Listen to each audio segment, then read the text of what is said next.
पुढची बातमी बघूयात। आयपीएस अधिकारी पराग जैन यांची रॉचे प्रमुख म्हणून नियुक्ती करण्यात आली आहे। 1 जुलैपासून पराग जैन रॉचे सचिव म्हणून पदभार स्वीकारतील।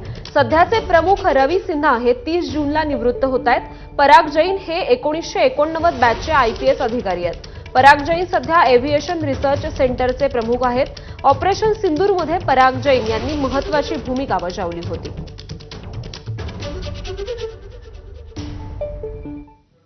कलम 370 रद्द करण्यावरून सरन्यायाधीश भूषण गवई यांनी मोठं वक्तव्य केलंय। बाबासाहेबांना देशासाठी एकच घटना अपेक्षित होती। देशाला एकसंध ठेवण्यासाठी एकच राज्यघटना असणं अपेक्षित होतं। मात्र एका राज्यासाठी वेगळी राज्यघटना बाबासाहेबांच्या विचारांना धरून नव्हती। त्यामुळे कलम 370 हटवण्यात आलं। तेव्हा आम्ही एकमताने तो निर्णय मान्य केला असं ते म्हणाले।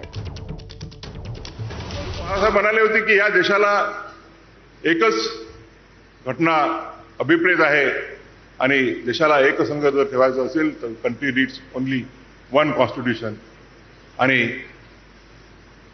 370 रद्द व्हायच्या अगोदर परंतु फक्त एका राज्याकरता वेगळी राज्यघटना हे बाबासाहेबांच्या विचाराला धरून नव्हतं आणि म्हणून तो आम्ही निर्णय जो पार्लमेंटनी निर्णय घेतला होता तो एकजुटाने मान्य केला।